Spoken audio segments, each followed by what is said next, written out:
Hello दोस्तों, welcome on Ayodhya gardening channel. दोस्तों, ये प्लांट है कोलियस आपके सामने। आज इस प्लांट के बारे में ढेर सारी चर्चा करेंगे और चर्चा ये भी करेंगे कि इस प्लांट की उम्र को हम कैसे बढ़ा सकते हैं। यही इस वीडियो का डिफरेंस होगा इस मामले में। बाकी तो हम चर्चा करेंगे ही दोस्तों कि कैसे कैसे हम इस प्लांट को लगाएं, कैसे पालन पोषण करें और ख़ासकर गर्मियों में। दोस्तों, ये प्लांट सर्दियों का प्लांट है। सर्दियों में बहुत अच्छा ब्लूम करता है, बहुत अच्छा ग्रो करता है। इसमें खासियत ये होती है दोस्तों कि जितना हम प्रूनिंग करते जाएंगे उतना ही पौधा अपनी खूबसूरती बिखेरता जाएगा। दोस्तों, गार्डन में हमारी ग्रीनरीज बहुत होती हैं डिफरेंट प्लांट से। ये पौधा हमारे प्लांट में, हमारे गार्डन में एक रंग बिरंगापन लाता है, क्योंकि इसकी इतनी वैरायटीज़ हैं दोस्तों कि अगर हम सब पौधों को लगाएं तो हमारा गार्डन एक अलग ही लुक में कन्वर्ट हो जाएगा। आप देखिए, इस कोलियस प्लांट को मैंने अभी 2-3 दिन पहले ही लगवाया दोस्तों। और ये प्लांट भी इसी जैसा छोटा था, इसी प्लांट ऐसे ही छोटा था। इसको हम लोगों ने अच्छे से केयर करके इसको यहाँ तक ले आए हैं दोस्तों। बात करें जब मिट्टी की, तो इसकी मिट्टी आप देख रहे होंगे, इसके तने इतने बहुत ज़्यादा मजबूत नहीं होते हैं। तने मजबूत नहीं होते हैं तो जाहिर इसकी जड़ें भी बहुत मजबूत नहीं होती होंगी। यानी जब जड़ें बहुत मजबूत नहीं होती तो जड़ों को विकसित होने के लिए एक ऐसा सॉफ्ट सॉइल चाहिए जो कि बिल्कुल भी बाधा ना उत्पन्न करे, बिल्कुल हार्डनेस ना हो मिट्टी में उसके ग्रो करने में, क्योंकि जब जड़ें ग्रो करेंगी तभी पौधा ग्रो करेगा। तो ऐसे में दोस्तों 30 से 35%, 40% अगर इसमें आप बालू मिलाते हैं, उसके बाद 25-30% खाद मिला देते हैं गोबर की, और रेस्ट गार्डनिंग सॉइल मिला देते हैं साथ में आधा चम्मच। इस तरह के प्लांट में, पॉट में आप अगर एंटी फंगल पाउडर मिला देते हैं या राख है आपके पास लकड़ी को मिला देते हैं, तो ये एक कंप्लीट सॉइल मिक्स तैयार हो जाता है इस पौधे के लिए दोस्तों। कंप्लीट सॉइल मिक्स तैयार हो जाता है। अब बात आती है दोस्तों इसकी पानी की। पानी आप देख रहे होंगे दोस्तों, एक पौधा ये सामने है कोलियस का और एक दूसरा ये भी है। ये भी हाल ही में मैंने लगाया, बस जैसा कि मैंने बताया। इसकी मिट्टी आप देखें थोड़ा सा गीलापन है, लेकिन इसकी मिट्टी आप देखें थोड़ा सा ड्राई होना शुरू हो चुकी है। इसको 2-3 दिन पहले पानी दिया गया था, अब वो 1-8 दिन में पानी मांगेगा। तो ऐसे में दोस्तों कोई भी प्लांट का गमले में अगर है तो नेचर का नियम कह सकते हैं ये है कि जब उसकी मिट्टी सूखने लगे, 1-2 इंच की मिट्टी सूख जाए, तभी हम लोग पानी देते हैं, और तभी वो पानी उसके लिए लाभकारी भी होता है, अन्यथा जड़ों को नुकसान पहुंच सकता है। तो ऐसे में दोस्तों ये ध्यान रखना है कि पानी हम तभी सर्व करें, जैसा कि हम अक्सर वीडियो में इस बातों पर चर्चा करते रहते हैं। खाद की दोस्तों, चूँकि प्लांट हमारा हैंगिंग में है, हैंगिंग में ही हमारा प्लांट है। आप देखें यहाँ से 6 से 8 इंच के गमले में अगर इसको आप लगाते हैं गमले में, तो ये बहुत अच्छा एक आइडियल साइज होगा इस प्लांट के लिए, 6 से 8 इंच का गमला। वैसे आप देख रहे हैं मैंने यहाँ हैंगिंग में भी लगाया है और ये काफ़ी अच्छा फैल रहा है। ये दोस्तों महीने में एक बार मैं इसमें NPK का लिक्विड फर्टिलाइज़र डालता हूँ, या जो भी मैंने लिक्विड फर्टिलाइज़र बनाता हूँ मंथ में एक बार वो ज़रूर डालता हूँ। इसमें 1 गिलास डाल देता हूँ। मैंने 2 बार पिछले 2 वीडियोज़ जो पढ़े हैं आप देखें हैं पौधों के लिए खाद, उन प्लेलिस्ट में जाके देखें, तो उसमें मैंने बताया है कि कौन कौन सी खाद मैंने बनाया, और आगे भी जो बनाऊंगा तो देता रहूँगा अलग अलग तरह की खाद, ताकि मिट्टी को कंप्लीट न्यूट्रिशन मिले। कभी हमारे किसी खाद में कुछ ज़्यादा होता है, कुछ कम होता है, कभी दूसरे में कुछ अच्छा होता है तो कुछ में कम होता है। ऐसे हम जब बदल बदल के खाद देते हैं तो हमारी मिट्टी जो है पूरी तरह से इनरिच्ड होती है। वो जो 16 पोषक तत्व जरूरी होते हैं वो सब इसमें स्वाभाविक रूप से पहुँचते रहते हैं दोस्तों। तो ये लिक्विड, अगर आपके पास गोबर की खाद है तो गोबर की खाद को पानी में मिला दीजिए, उसको 24 से 48 घंटा भीग जाने दीजिए, छान करके उसका पानी डाल दीजिए। बहुत अच्छा फर्टिलाइज़र इस पौधे के लिए।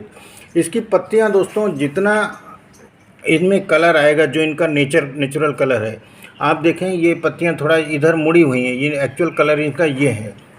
यहाँ पर थोड़ा सा मुड़ी क्यों है, क्योंकि ये इसको मैं यहाँ पर टांगता हूँ। इस जगह पर जब टांगता हूँ तो आप देखें बाहर की तरफ सूरज की रोशनी पड़ती है, तो सूरज की रोशनी की तरफ इसका झुकाव होने की वजह से ये उधर मुड़ी हुई हैं। ये वजह है दोस्तों, क्योंकि सूरज की रोशनी को लेने के लिए ये स्वाभाविक रूप से उधर मुड़ती हैं। तो इस तरह से अगर हम ये पौधे को अगर ऐसे देखें तो ये पूरा यहाँ पर दिखता है। सॉइल भी बात कर ली, खाद भी बात कर ली। मेन चीज़ जो बात करने वाले हैं दोस्तों इसका रखाव की, यानी कहाँ हम पोजीशन करें। जैसे मैंने बताया कि सर्दी के मौसम के हिसाब से ही हम लोग किसी प्लांट को पोजीशन करने की सजेशन देते हैं, वही उसके लिए अनुकूल भी होता है दोस्तों। तो गर्मी के में सुबह जो 1-1.5 घंटे की धूप होती है वो पर्याप्त है इन दिनों में इनके लिए। और ब्राइट लाइट एरिया में जब पोजीशनिंग है, जैसे यहाँ पर हमारा पोस्टिंग जैसे और गमलों के पास है यहाँ पर रखते हैं, तो शूटिंग करने के लिए तो मैंने उतार लिया यहाँ पर, बाकी यहीं पर लगाते हैं। तो ऐसे में क्या है दोस्तों कि ये ब्राइट लाइट में रहता है, सुबह की 1-2 घंटे की धूप पड़ती है, ऐसे में हमारा पौधा बहुत अच्छे से चल रहा है। अगर टेम्परेचर की बात करें तो 15 से 30 डिग्री 32 डिग्री का टेम्परेचर इसके लिए आइडियल होता है, यानी इस टेम्परेचर के बीच में ये ख़राब नहीं होगा पौधा, सब्जेक्ट टू ब्राइट लाइट में है। तो अगर 10-12 डिग्री के नीचे, 12-14 डिग्री के नीचे जा रहा है, या कह सकते हैं 15 डिग्री सेंटीग्रेड के नीचे जा रहा है टेम्परेचर, तो ऐसे में वहाँ से हमको हटाना पड़ेगा। और 30-32 के ऊपर भी जा रहा है तो हमें डायरेक्ट सनलाइट से हटाना पड़ेगा। इसके बीच में अगर है तो हम डायरेक्ट सनलाइट में भी रख सकते हैं। सर्दियों में तो हम फुल डे सनलाइट इसके लिए सजेस्ट करते हैं, और सर्दियों में खूब बढ़िया से बढ़ेगा भी दोस्तों। अब एक इम्पॉर्टेंट जो बात हमें करनी है वो ये है कि हम इसकी लाइफ साइकिल कैसे बढ़ाएं, यानी लगाने से ले करके इसकी उम्र कैसे बढ़े, ये है दोस्तों। ये पौधे में कुछ समय बाद जब ये अपने अनुकूलतम मोस्ट फेवरेबल एनवायरनमेंट में होता है तो ब्लूमिंग के टाइम ये इसमें फूल निकलना चालू हो जाते हैं दोस्तों। उस फूल को हम ना बढ़ने दें, उस फूल को हम तुरंत काट दें। क्यों काट दें? क्योंकि फूल आना, फल आना एक साइकिल कंप्लीशन का इंडिकेशन है। अगर हम वो फूल काटते रहते हैं तो उसकी जो फूल के बाद फल की जो एनर्जी है पौधे की, वो डाइवर्ट हो जाती है पत्तियों के विकास में, तनों के विकास में। तो ऐसे में पौधा हमारा बहुत घना हो जाता है। तो जब अगर हम इस पौधे की रेगुलर प्रूनिंग करते रहेंगे तो ये पौधा, और ख़ासकर जब फ्लावर्स आना शुरू हों उस वक्त फ्लावर को हटा दें तो इस पौधे की लाइफ साइकिल बढ़ जाएगी। और भी वैरायटीज़ हमको ला के लगानी है दोस्तों। यहाँ पर ये देखिए जगह पर ये बहुत सारे स्पेस है हैंगिंग के लिए, तो हम तैयारी कर रहे हैं बहुत सारे गमले की। जैसा ही आएगा हम इसको अपने गार्डन में इसको बढ़ाते जाएंगे। इसकी पत्तियाँ जो होती हैं बहुत ही खूबसूरत होती हैं, और जब पूरे फैलाव पा जाती हैं प्रूनिंग के बाद तो ये अपने आप ही आपको खींचने लगती हैं। अगर आपके पास दोस्तों इसकी एक ध्यान रखने कि जैसे भी स्टेम्स इसकी लंबी होने लगें तुरंत हमको प्रोन करना पड़ेगा, अदरवाइज ये लटकने लगेंगी तो हमारे पौधा ख़राब होने लगेगा दोस्तों, टूट सकते हैं अपने आप। तो अल्टीमेटली हम ही कर दें। माहौल इसको ह्यूमिडिटी वाला पसंद है, यानी अगर आपके पास ऐसी ज़मीन है, ऐसी जगह पोजीशन किए हुए हैं जहाँ पर कि ज़्यादा गर्मी है, झुलसने का है, तो इसको कुछ पौधों के बीच में रखिए, पौधों को बीच में पोजीशन करिए। जैसे यहाँ पे हमारे झुलसने जैसी स्थिति तो नहीं है, लेकिन आप देख रहे हैं कई सारे पौधों के पास लगा रखा है, तो एक दूसरे से दोस्तों ये ह्यूमिडिटी एक्सचेंज कर लेते हैं ज़रूरत पड़ने पर। और इसकी सॉइल को मॉइस्ट रखिए। जैसे क्या होता है कि हम लोग सोचते हैं कि मिट्टी गीली हो, जैसे ये देखें इसकी मिट्टी मॉइस्ट है, तो इस पौधे के लिए बहुत ही अनुकूलतम मिट्टी है इस वक्त। इससे ज़्यादा मिट्टी गीली भी नहीं होनी चाहिए, इससे ज़्यादा सूखी भी नहीं होनी चाहिए। तो अब हम इसको आज या कल में हम इसमें पानी सर्व करा देंगे दोस्तों।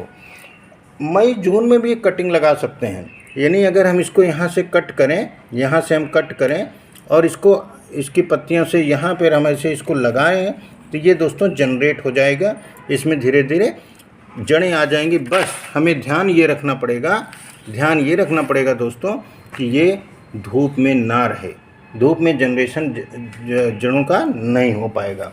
हमें ये चीज़ ध्यान रखना चाहिए दोस्तों। अब ध्यान ये देखना है कि इस पौधे को डिसेप नहीं होने देना है। जैसे ये कि एक अच्छा पौधा अगर हम बात करें जिसको हम पत्तियों के लिए लगाते हैं, वो पौधे में अगर मिट्टी ना दिखे तब आप समझ लीजिए कि पूरी तरह से घना हो चुका है, तो ऐसे में हमें ये ध्यान रखना पड़ेगा कि बहुत ज़्यादा जब पत्तियां इसकी वो लटकने लगें। अभी आप देख रहे होंगे कि जैसे ये बाहर आ रही तो यहाँ पर देखिए ये अपने आप ही टूट गई, क्योंकि ये इस पर पड़ के कहीं ना कहीं प्रेशर पड़ा।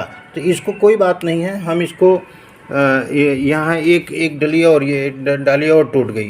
तो ऐसे में दोस्तों ये एक तरह से नेचुरल प्रूनिंग कह सकते हैं हो रही है, और हम इसको और भी घना बना करके खूबसूरत बना लेंगे। और इस जो डाली निकली है इसको, और ये जो डाली निकली है इसकी दोस्तों हम यहाँ पर कटिंग लगा देंगे बना करके। ध्यान और देने वाली बात है दोस्तों, ये सब केयर करने के बाद एक जो ज़रूरी सबसे काम है वो पूरी गर्मी भर हम करते रहेंगे कि ना रोज़ अगर हम कर सकें तो अल्टरनेट डेज पर इसको हम वाटर स्प्रे ज़रूर करते रहें, ताकि मॉइस्चर एक मेंटेन रहे और ये पौधों में गर्मी का प्रभाव ना पड़े दोस्तों। तो उम्मीद है दोस्तों ये जानकारी आपको काफ़ी काम आएगी और अपने गार्डनिंग में आप कोलियस को भरपूर जगह देंगे।